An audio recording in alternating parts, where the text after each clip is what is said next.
491వ నామం కాళరాత్రాదిశక్త్యౌఘవృతాయై నమః. కాళరాత్రి అంటే కాళరాత్రి, ఆది అంటే మొదలైన పేర్లు గల, శక్తి అంటే శక్తి దేవతల, ఔఘ అంటే వర్గముతో, వృత అంటే పరివేష్టింపబడి ఉండినది. అంటే ఏమిటంటే అనాహత పద్మానికి 12 దళాలు ఉంటాయి. ఈ 12 దళాల్లోనూ వరుసగా కకారం నుండి ఠకారం దాకా ఉండే 12 అక్షరాలతో ప్రారంభమయ్యే పేర్లు కలిగిన 12 శక్తి దేవతలు ఉంటారు. పద్మం మధ్యలో ఉండే కర్ణిక వద్ద అధిష్టాన దేవత ఉంటుంది. ఈ కాళరాత్రాది దేవతల పేర్లు మనకి తర్వాత మనం తెలుసుకోవడానికి అవకాశం ఉంది, కాబట్టి అది ఇక్కడ నేను ప్రస్తుతించడం లేదు. కాళరాత్రి మొదలైన 12 మంది శక్తి దేవతలచే పరివేష్టింపబడి ఉన్నదని ఈ నామానికి అర్థం. 492వ నామం స్నిగ్ధౌదన ప్రియాయై నమః. స్నిగ్ధ అంటే చమురుతో తడిసిన, ఓదన అంటే అన్నమునందు ప్రియ ప్రీతి కలిగింది. స్నిగ్ధం అంటే తడిసిన అన్నం అని అర్థం.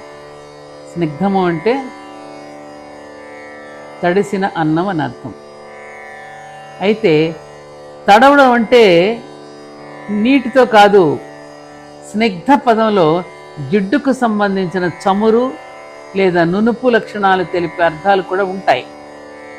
చమురుతో తడిసిన అన్నానికే ఈ లక్షణం ఉంటుంది. అయితే ఈ చమురు అంటే ఏ నూనె పడితే ఆ నూనె కాక నెయ్యి అనే అర్థాన్ని కనుక గ్రహిస్తే ఈ చక్ర అధిష్టాన దేవతకు నెయ్యి కలిపిన అన్నం ఇష్టమని ఈ నామం సూచిస్తుంది.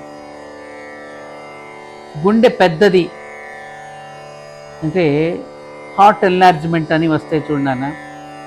గుండె పెద్దదిగా ఉండడం వల్ల వచ్చేటి రుగ్మతలు నివారణ అవ్వాలంటే ఈ చమురు, కొవ్వు అంటే నెయ్యి, నూనె, వెన్న మొదలైనవి స్వీకరించడం అనేది బాగా తగ్గించాలి.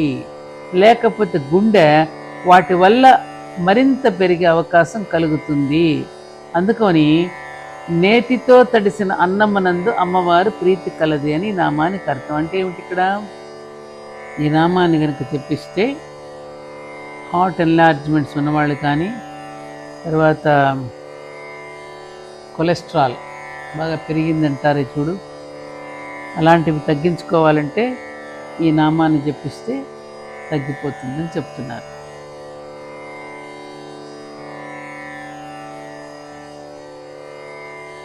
(493వ నామం మహావీరేంద్రవరదాయై నమః. అంటే శ్రేష్ఠులైన ఉపాసకులకు అవసరమైనవన్నీ సమకూర్చున్నది అని నామానికి అర్థం. అంటే నిర్వహింపబడవలసిన కార్యక్రమాలకి కావలసినవన్నీ కూడా అమ్మవారు సమకూరుస్తుంది అని ఒక అర్థం. ఇది మన విషయంలో పూర్తిగా ఏమిటి కరెక్ట్. మనం ఏ కార్యక్రమం తలపెట్టినా నిర్వహించడానికి కావలసినటువంటి అన్నీ కూడా ధర్మపురిలో ఎవరు సమకూరుస్తున్నారు? అమ్మవారే సమకూరుస్తుంది. యోగ సాధకులను వీరులని, ఈ సాధన ఆపకుండా కొనసాగించే వారిని మహావీరులని అనాలి. ఈ మహావీరుల్లో చివరి దాకా నిలబడి లక్ష్యాన్ని సాధించిన వారిని మహావీరేంద్రులు అనాలి.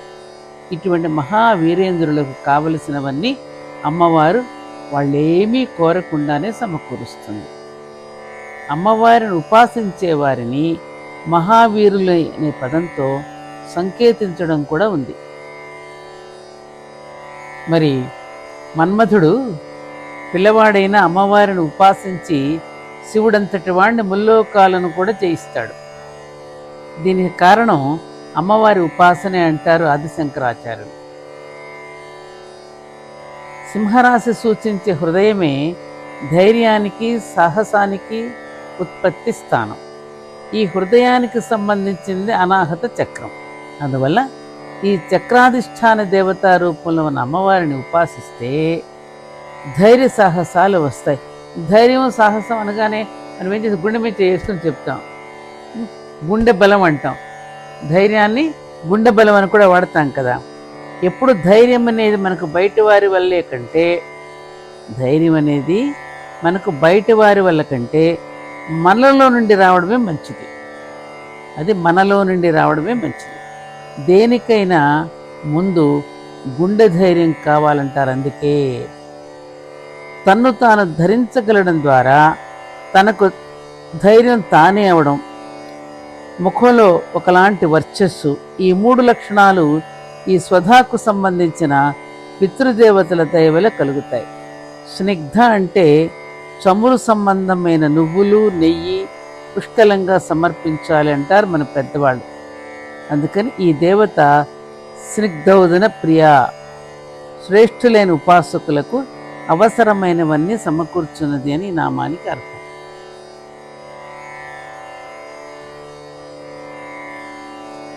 అమ్మవారికి 494వ నామం రాకిణ్యంబా స్వరూపిణ్యై నమః.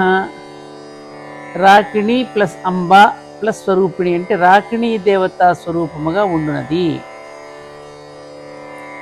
అనాహత చక్రాధిష్టాన దేవత పేరు రాకిణి.